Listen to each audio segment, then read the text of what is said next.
What's going on, everyone? I hope everyone's doing well. I think we're live here, or it's recording at least. So, welcome Tuesday morning. This is not exactly what I had planned. We were going to move on from my Angelou to some other things, but guess what? The program that we're supposed to use, it wasn't opening yesterday. It's still not opening today. But you know what?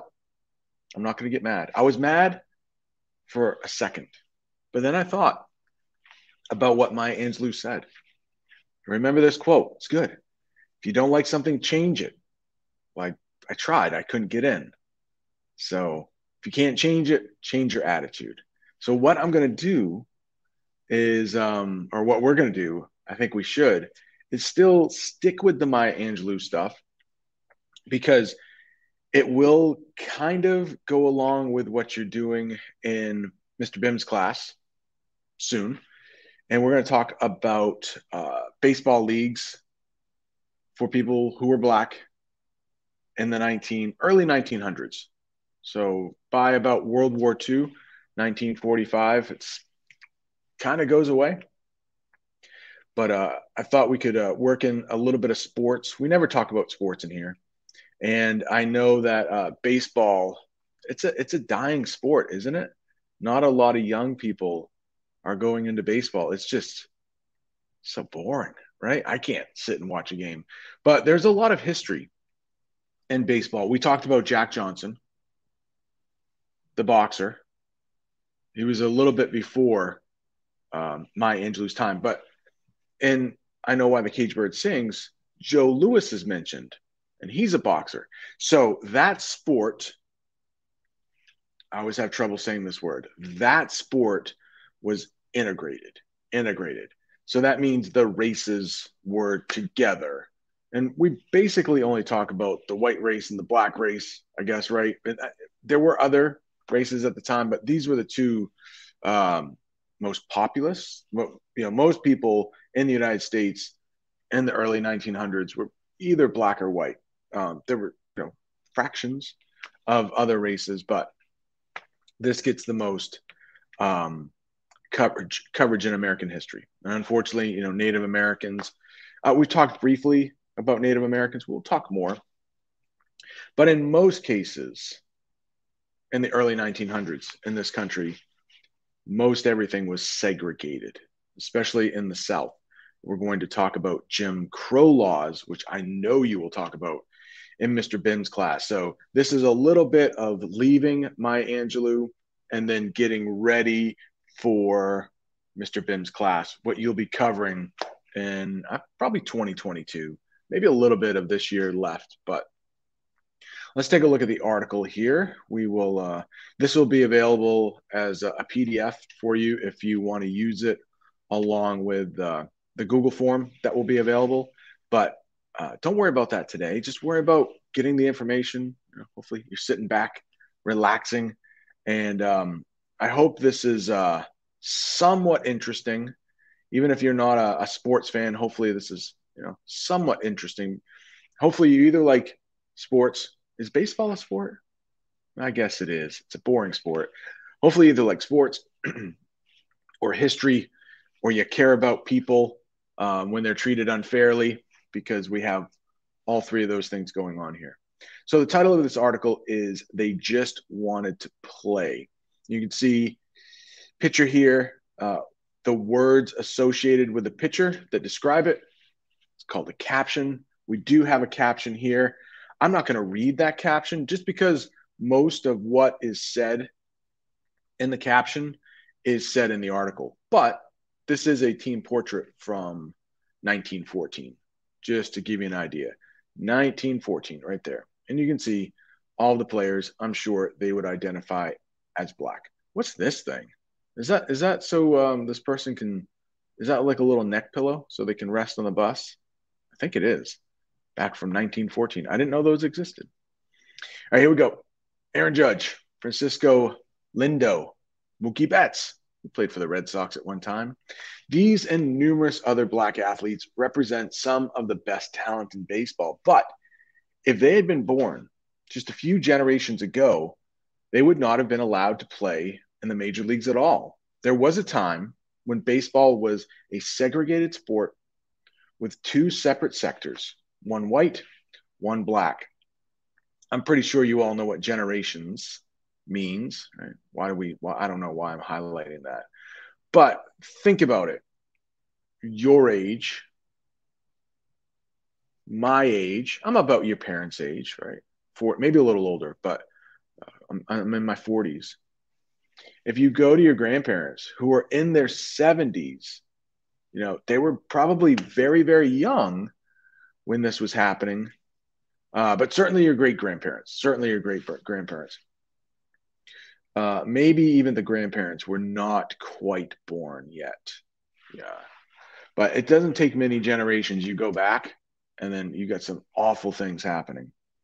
Although the end of the Civil War, I think most people know this now. I don't know. 1861 to 1865, that's when it ended, had marked the end of slavery. It also marked the beginning of a different form of bondage. So that is being held down, not being free.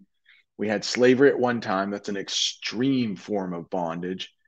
And then you have something called the Jim Crow laws. And those oppressed African Americans in all areas of life. Baseball was no exception.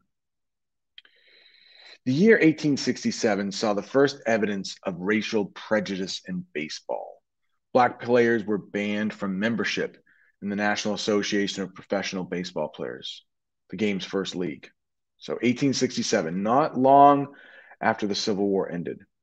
Still, a few players, such as Bud Fowler, brothers Moses Fleetwood, and Welde Walker, and Charlie Grant, managed to hold positions on white teams in years to follow. I don't know that much about baseball, but I definitely have not heard of those players. Maybe you have. I don't know.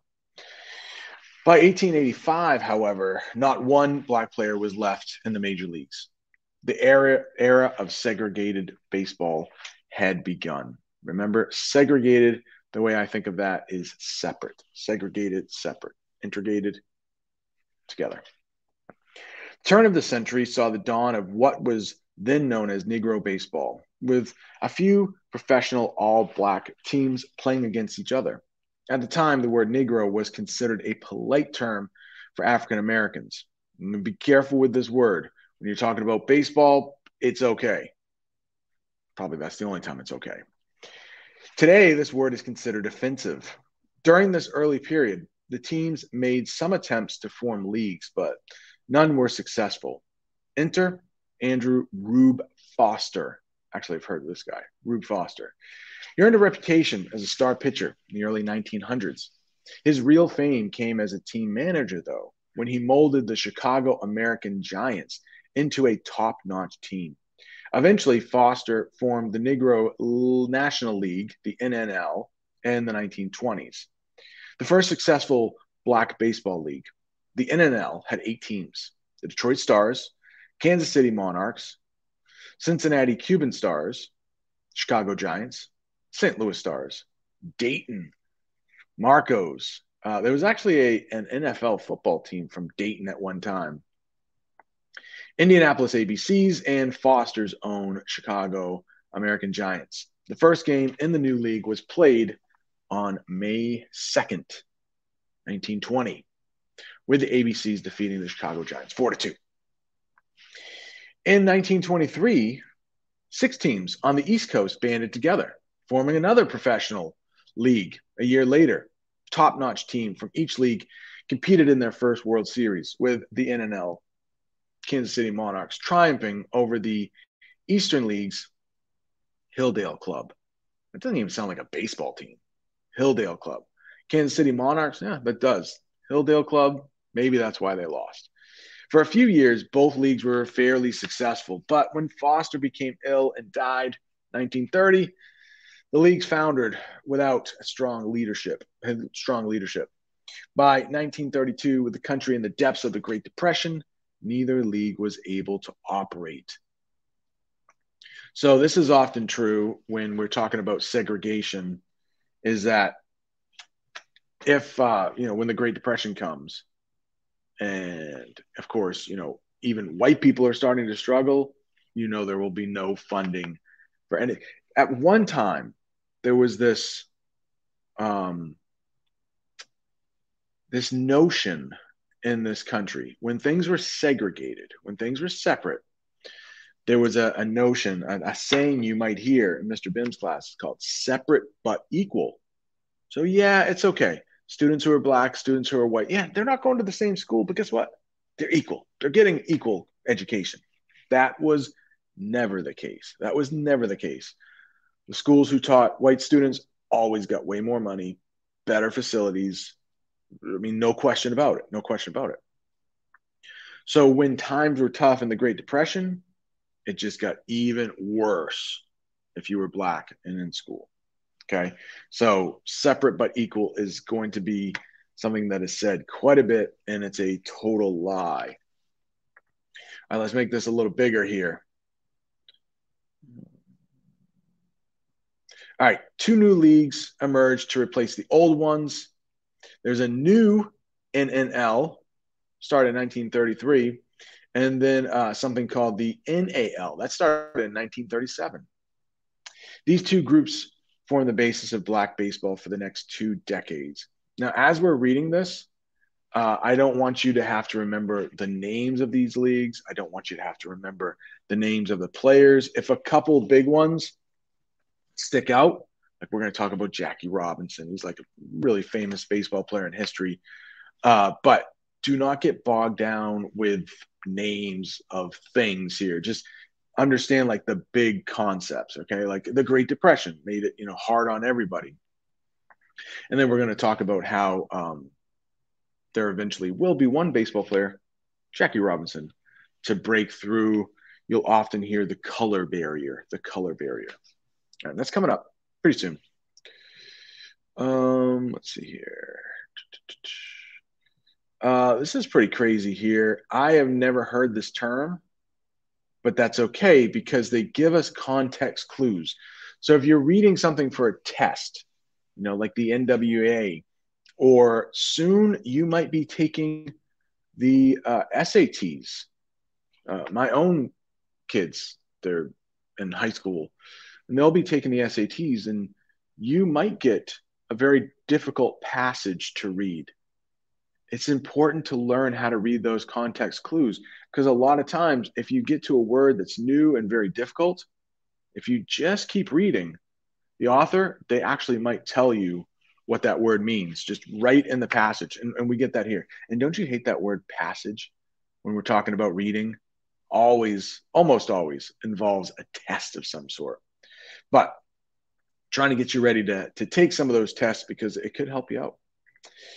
For the players, life in the leagues was not easy. Barnstorming, what the heck is that? Well, traveling the country in rickety cars and buses and playing whatever teams promoters could book could take up half a team's schedule.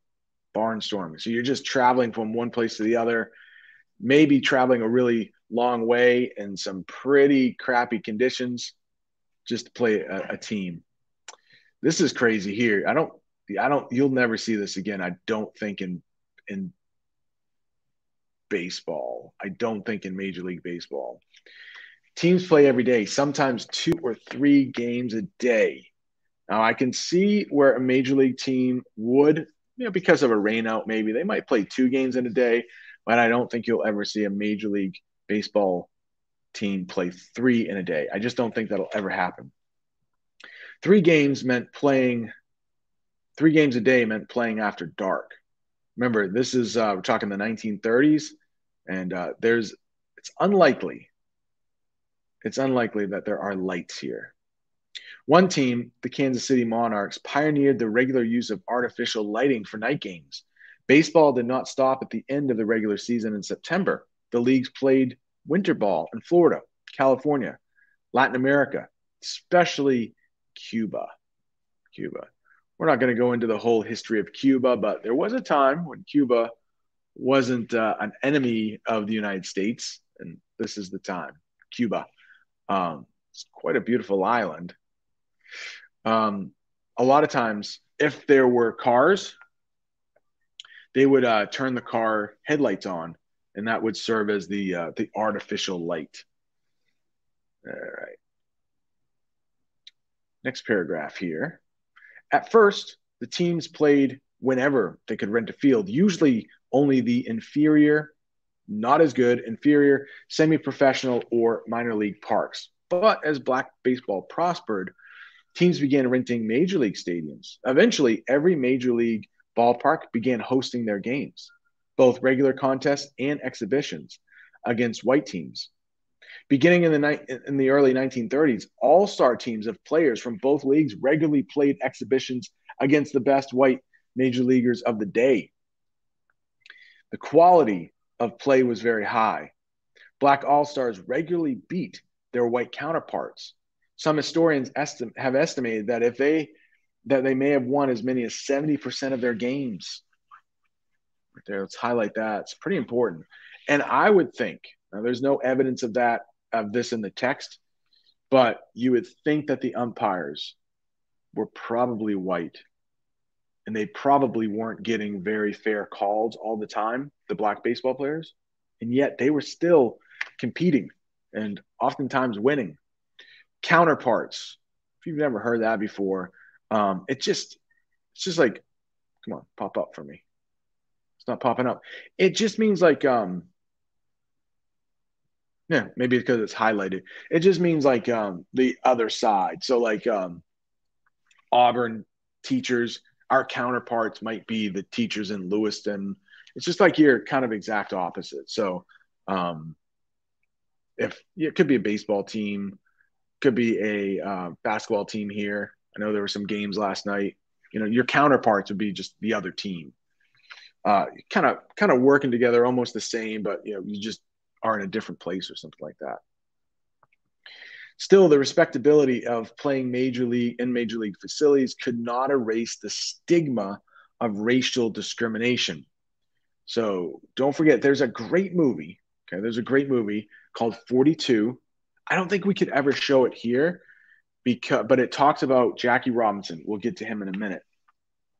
And so some of these baseball players, like they're competing against their white counterparts, but they're facing like they're having to enter from different entrances. They're having to eat at inferior restaurants. Their conditions are not as good. They're being called horrible names. And in this movie, 42, I bet some people in the class have seen it, but it's about Jackie Robinson. And it's pretty gritty. The N word is used quite a bit. And so I probably wouldn't feel comfortable showing that in class, but that is exactly what happened. So it was just horrible. That barnstorming they talked about, it was going to be rickety, worn down transportation.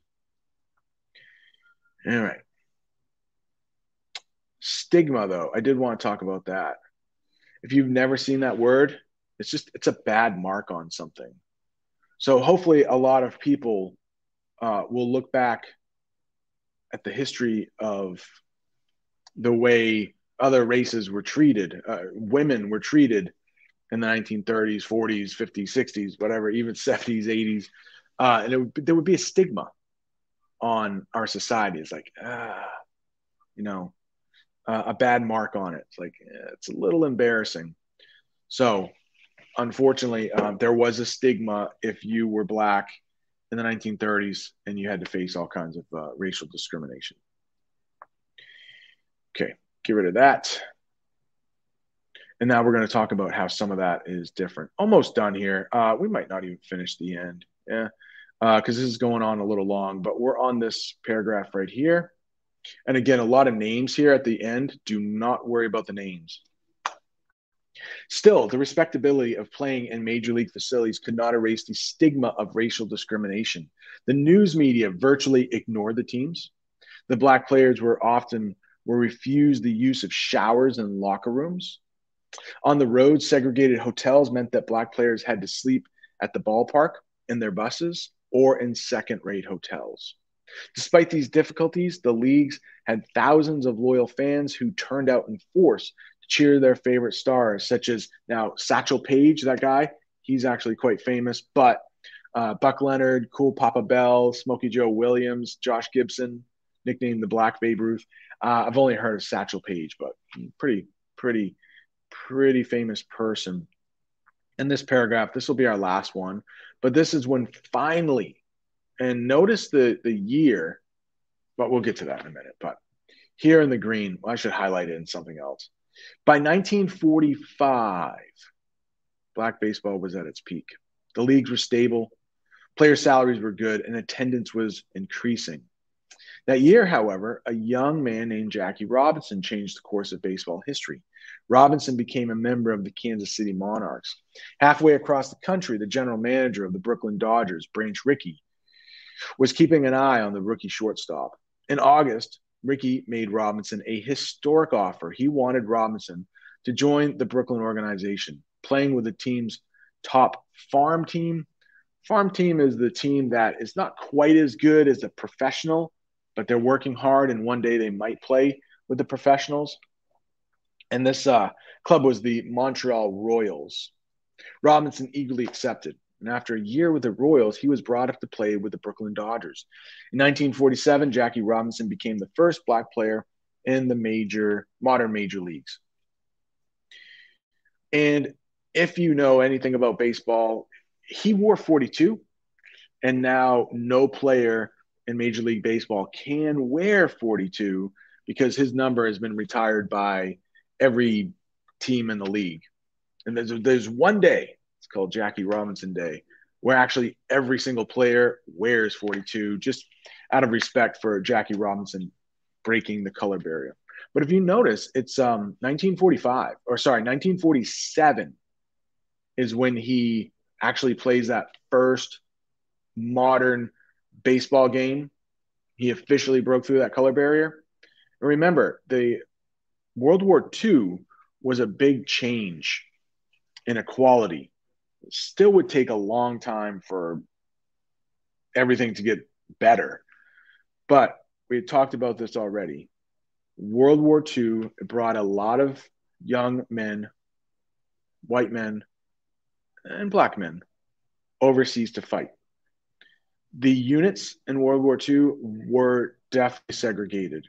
In the last video, I wasn't sure. I did some research. I think I told every class, but yeah, even in 1942, 45, World War II, the United States gets into World War II in 1941, right at the end of 41. World War II ends by 1946. So they were all segregated units.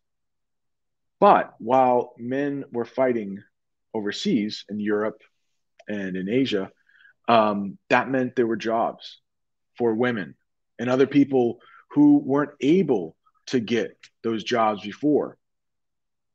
And that would be a big change. That would give people a lot of pride, like, hey, I've been told all my life I couldn't do this job. And somehow I did this job.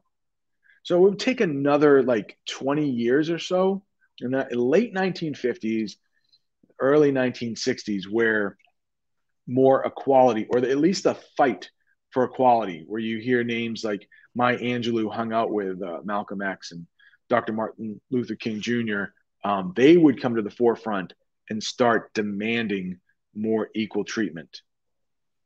It takes a lot of time, right? We've seen that. It takes a lot of time. All right, hopefully this has been helpful. And we will spend a couple days on this, Google form, maybe some vocabulary words, but I don't think so. The vocabulary is not too bad in here.